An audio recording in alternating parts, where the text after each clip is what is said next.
I would be robbed of something as a human being. I wouldn't be contributing to society. I wouldn't feel fulfilled or motivated to work. Barring the thought of getting paid at the end of the week, I wouldn't really have any motivation to work. Just serving up different types of burgers and fries to people that are just in there ordering. And now they have the little window thing where you just buzz up and say, this is what I want, and you zoom up there, and they hand out. It's just like, well, it's like some of these books that I've talked about earlier that predict in a sci-fi fashion what the future holds for us. And as I will end here in this little statement, it robs man of motivation and work fulfillment and results in the chaos of anonymity. You know what anonymity means? It comes from the word anonymous. No one knows anybody. Everyone is an anonymous person. It results in the chaos of anonymity. You see, very few people who work, I would say probably most of the people who work in whatever type of job in America never get to see the customer that benefits from whatever it is they're doing. Now, McDonald's would be an exception there. But I mean, a whole lot of places, all types of manufacturing, you never have interaction with the customer, the maker of the item and the customer. You just make item after item after item after item that are all shipped and boxed up and shipped, and they go by truck and go by train and go by plane and go by boat, and they reach someone in a far distant land. There's something of the anonymity of it all that is not only bothering a few thinking Christians, but bothering psychiatrists and social workers and psychologists today, as well as people in business and industry. You can hardly, put a damper on it all because that ends profits when you say, we're going to do it the old-fashioned way. You can hardly do that, so what can you do? There seems to be no answer. The world has become so technological that it cannot reverse itself. It is on a suicide plunge straight ahead. You couldn't reverse. There's no way the world could reverse. End electricity, end gasoline-powered cars and things. There's no way. It'd be impossible to ever do. What's the answer then? Well, see, I have no answer for the world. I'm just trying to give you some thoughts so you can help answer it yourself in your own mind. That anonymity is a chaotic situation, and it does produce things that are not good. And not only Christians, but people in the secular world recognize this. Very few people who are working on a product ever see the happiness, the glow of appreciation on the face of the purchaser of that product. Amen. That's part of the whole process. You did it, and you get to see the customer and talk to them, and they're satisfied. That's part of work fulfillment right there. When you work on an assembly line, that'll never happen for you. The only one that you ever see is a taskmaster from Egypt that's whipping you. Hurry up, hurry up. Don't let that line stop. That's all you see. And you dread coming to work, except you're going to get paid. You want to get home in a hurry. You don't care about the product. You don't care about, because you don't ever see the customer. If you had to deal with a customer and customer complaints and everything, you'd probably care more about the work that you did in the product, the work that you put into it. I think that there's a lot to say. The transaction, the passing from one hand to another of items or services or businesses. When you can't see the person, I think you're robbed of something right away. You're working for someone else who's working for someone else who's working for someone else who's working for the person finally. And somehow the person, you see, gets lost. Anonymity. You, the person, you get lost in that chain of events. You're just nothing but a clog in the wheel now. And that's exactly what you are, a clog in the wheel. As modernization drives forward, more and more of what was formerly left to God or human initiative or the processes of nature is classified, calculated, and controlled by the use of reason. I've said that over and over before I ever saw it here. I'm going to read that again. As modernization drives forward, more and more of what was formerly left to God or human initiative or the processes of nature is classified, calculated, and controlled by the use of reason. This is not a matter of philosophical rationalism, but of functional rationality. In other words, reason used for practical rather than theoretical ends. Reason as the servant of technology and development rather than of theology and philosophy. This writer goes on to speak briefly about the subject of disenchantment, which I find to be an interesting topic. He says, by disenchantment, I mean simply that as the controlling hand of practical reason stretches further and further, all the magic and mystery of life are reduced and removed. You become disenchanted with existence because there's no mystery and magic to it anymore. It can all be explained rationally. When reason has harnessed all the facts, figures, and forces, divine intervention is as unwelcome as accident. Divine law is as antiquated as the divine right of kings. Human spontaneity becomes the, quote, human factor, unquote, the weak link in the chain of procedures. You always hear that in assembly line. You know, the weak link is really not the machine, it's the human being. The human factor, they call it, is the weak link in the chain. Wonder, along with humility and notions about the sanctity of things, is totally out of place. And it is today.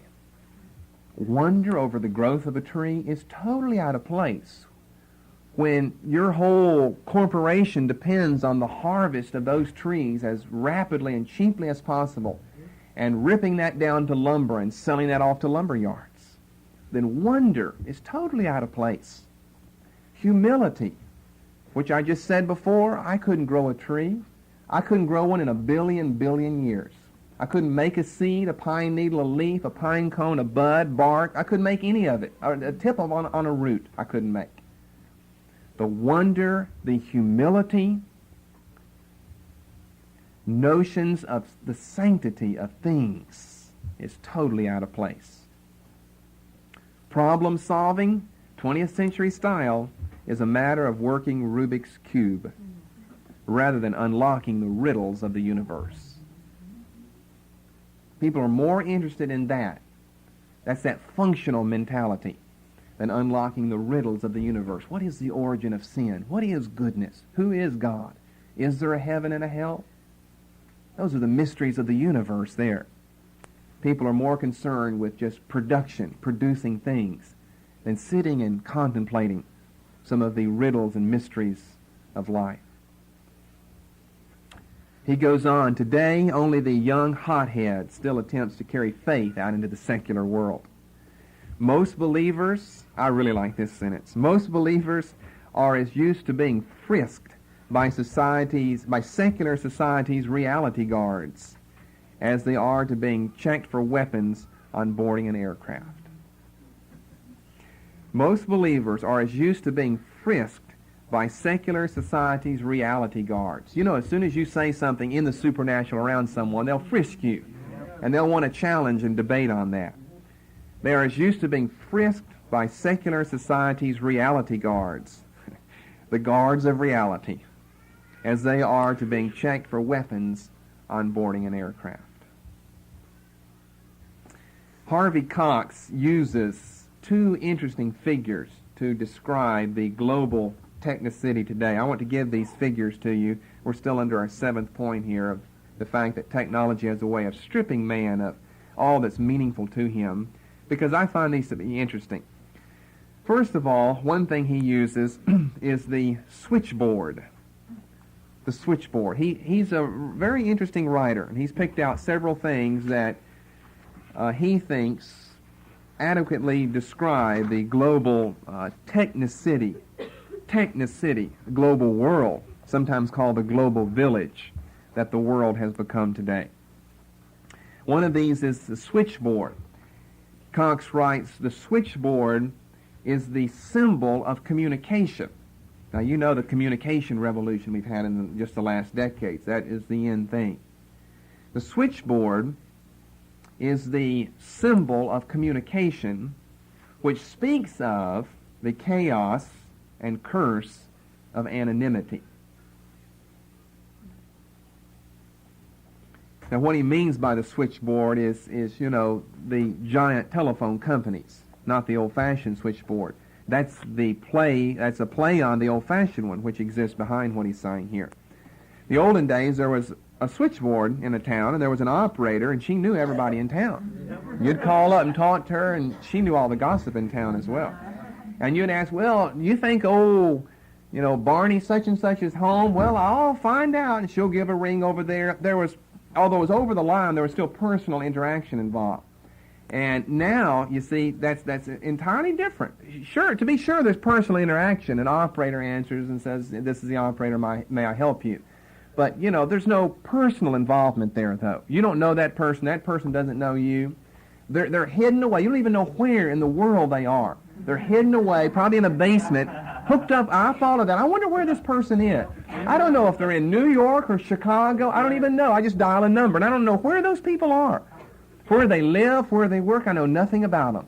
It's just a little mysterious voice that's hooked up to machines that can put me in touch with anybody on the globe. It's a global village today. Because of the modern revolution in communication, it's one global village. But I don't know anything about that person, who they are, where they are. People today are anonymous to more people and in more situations than ever before. Just to get to their daily destinations, they must cross life as they cross a crowded concourse in an airport terminal.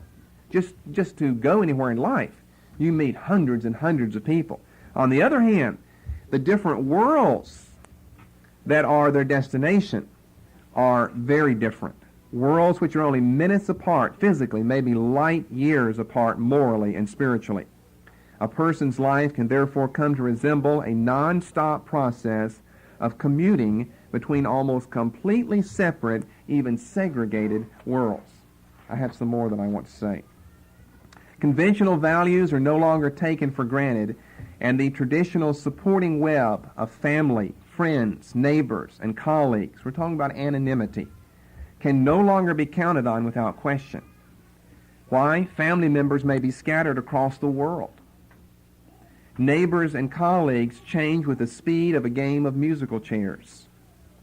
Some sort of supporting web can certainly be rewoven and maintained, but only with a conscious effort of the will.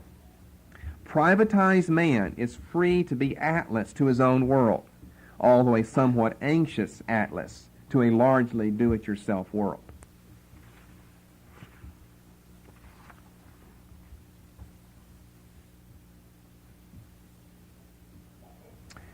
This writer goes on to say, look at the question of marriage.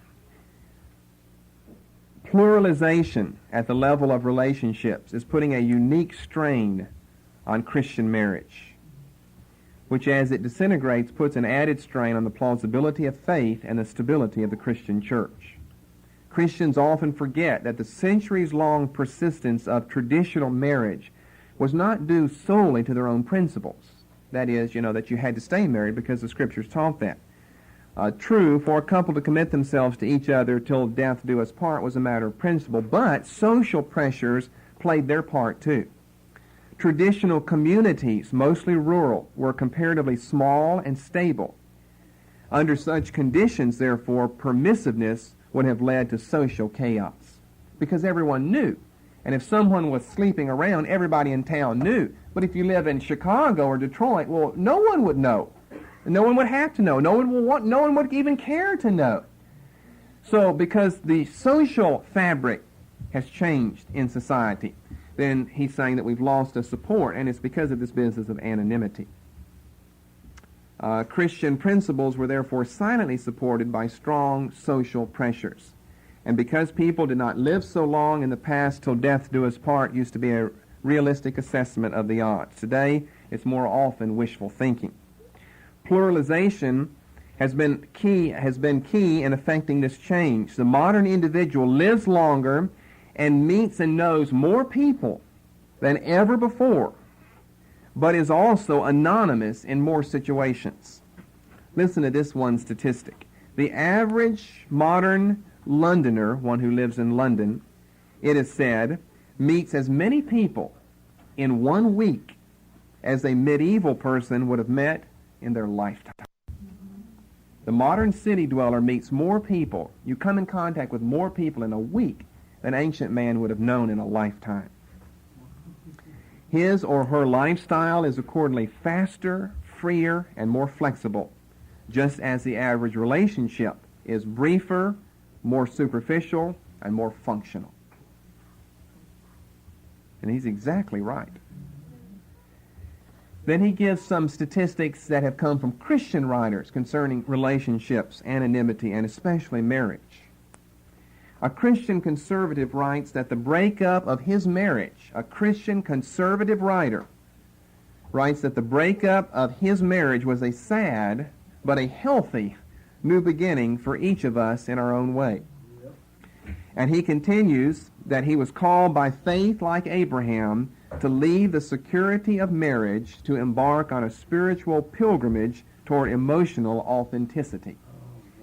He believed, dredging up the example of Abraham leaving Ur of the Chaldees to go to the Promised Land. He said, like Abraham, I was called by faith to leave the security of marriage. He was called by faith to leave the security of marriage to embark on a spiritual pilgrimage toward emotional authenticity. Another Christian writer writes, I hope my wife will never divorce me because I love her with all my heart. But if one day she feels I am minimizing her or making her feel inferior or in any way standing in the light that she needs to become a person God meant her to be, I hope she'll be free to throw me out even if she's 100 years old. There's something more important than our staying married, and it has to do with integrity, personhood, and purpose. Now you're really perverting those terms there. There's something more important than staying married. It has to do with integrity, personhood, and purpose. I would say it has to do with selfishness. That's why people get divorced. It's over the issue and the question of selfishness and not anything else. The second symbol he gives is the clover leaf, a symbol of the modern era. The clover leaf, which he says is a symbol of transportation. The first was a symbol of communication, a symbol of transportation that speaks of the problem of mobility today. Now, you know what a clover leaf is. On an interstate, you've seen a picture from a helicopter or something, what a clover leaf looks like. You just got people getting on, getting off, getting on, getting off, going in all four directions. He said that's a symbol of transportation which speaks of mobility today, which is obviously tied right in with anonymity as well. And here's what Cox has to say. Every tendency in modern society points to accelerated mobility. Technology closes the saddle maker's shop and opens electronic labs. Industrialization not only lures people off the farms and into the cities, it also invades the farms, transforming them into food factories and steadily diminishing the number of hands required to do the work. The modern city is a mass movement. It has been described by one writer as a kind of staging area where people pause in their complex movements from one place to another. Not only do we migrate between cities in search of improvement, but we migrate within the cities to find more convenient or congenial surroundings. Commutation, commuting back and forth, represents a small daily migration. We commute not only to work, but also to play, to shop, to socialize. Everybody is going places, but what is happening to us as people along the way? Everybody's in a hurry to go somewhere. He says, but what is happening to us as people along the way? Technopolitan man, those are some of his terms there, technopolitan man is on the go. In addition to the giant switchboard, he can be pictured as a driver in a cloverleaf intersection. Other images of the city include the airport control tower, high-speed elevators, and perpetually moving escalators in department stores and offices. He's gone around and looked and thought on these things, meditated on these images and what they say of modern man in the technological era. The modern metropolis is a system of roads, throughways, subways, airways, linking the city to others and parts of the city to each other.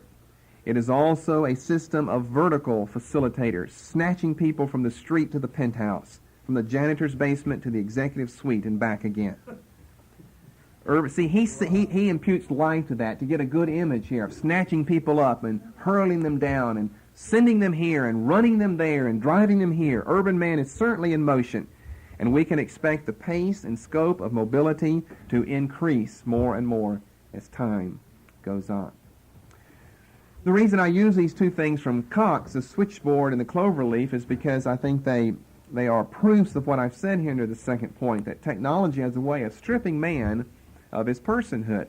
I know that children like to play on escalators, but there's something interesting about them. Why don't you just have stairs? That's the old-fashioned way.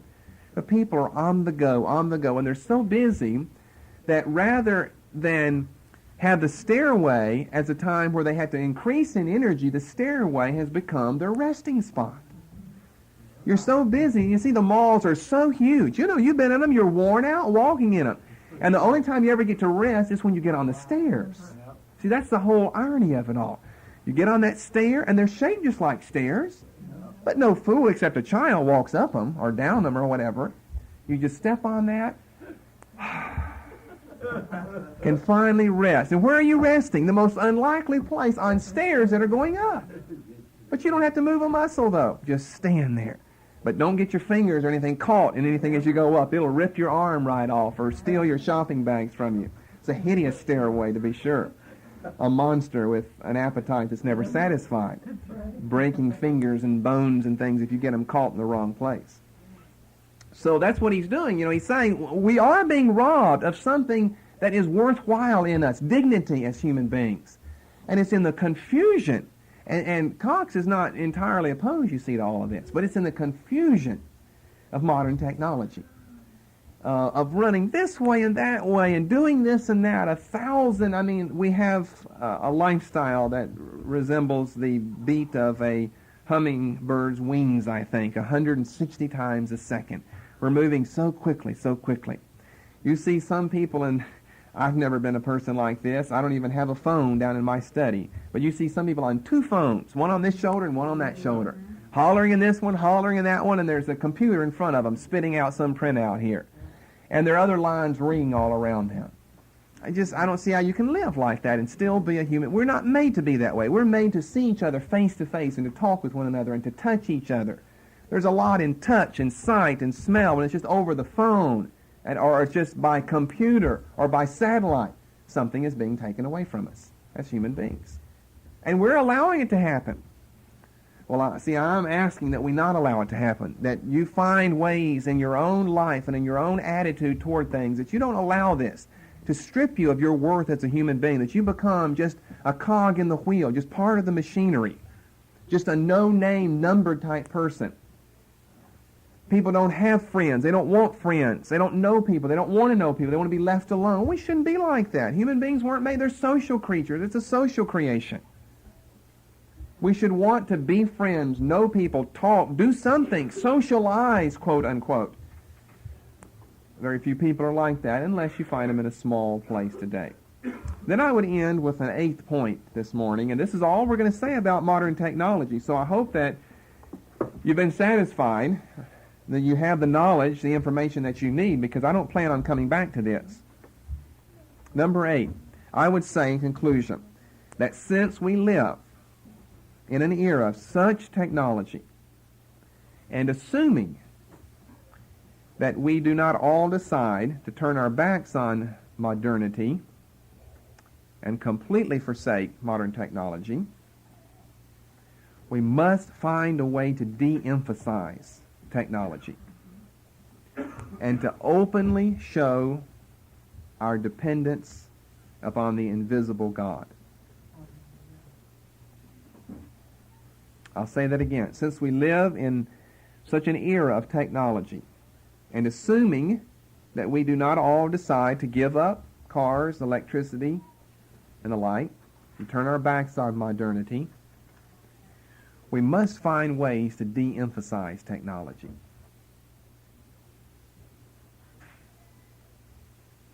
And openly show our total dependence upon the invisible God.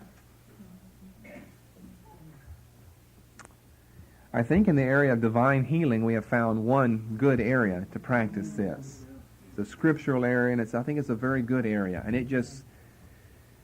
that's the whole issue, the divine healing issue, which has caused so many problems in recent years in the charismatic movement, because man is enamored with medical science and all that it can do, all that it can explain, all that it can, quote, heal and cure and restore, unquote.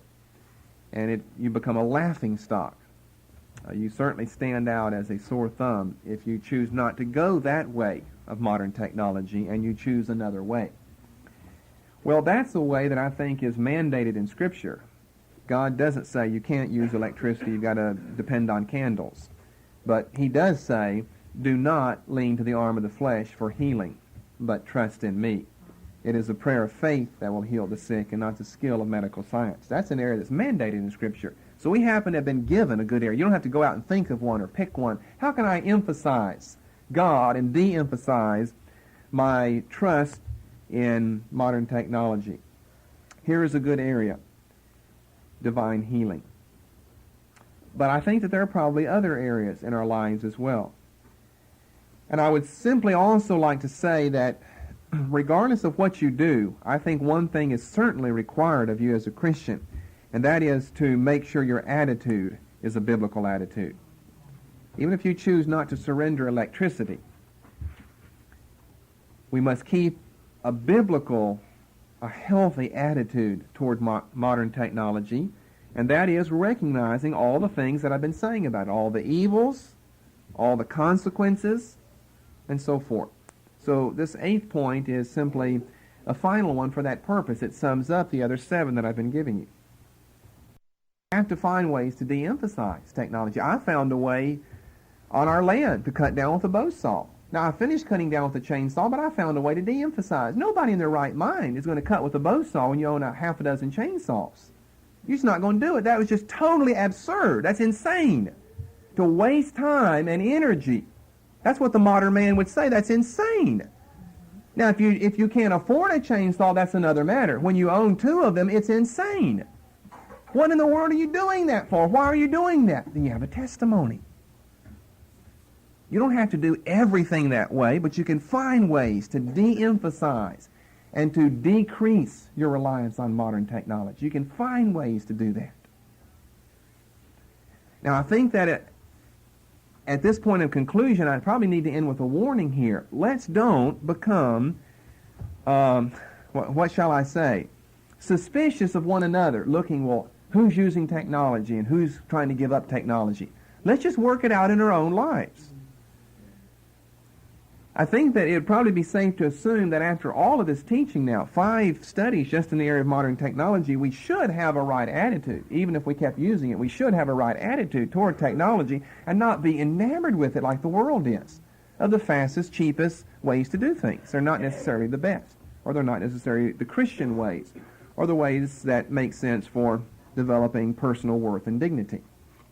But in whatever way someone else chooses to de-emphasize technology, just let that be for them. And you choose the ways for yourself. I have some thoughts in my own mind of what I have done and will continue to do. And we don't need to be looking over each other's shoulders. Now, are they still using, power tools? Well, I'm not saying you can't use power tools. I have some power tools. But I'm saying keep the attitude right. I've worked without them when I owned them. I've done it by hand. Takes a little longer. It's a little more fun, though. Hallelujah. It is. It's a little more fun. I don't know that I get a lot out of pulling saws and ripping and cutting, and before you know it, everything's there. And especially buying everything all pretty much pre-made. And then you just cut a little bit here, a little bit there, and then it's all together. It's another thing when you get your own lumber.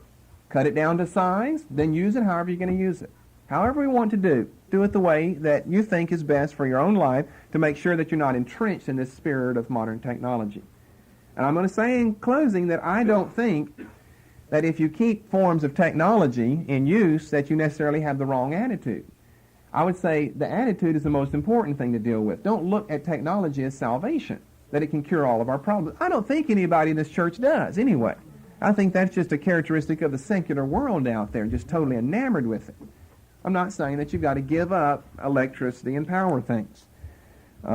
You just work it out yourself. I won't be critical of you. You can be sure of that. I'm not going to be looking to see what you're doing. But I know someone told me, last week, that twice they've already had the tip of their finger ripped off by a power saw.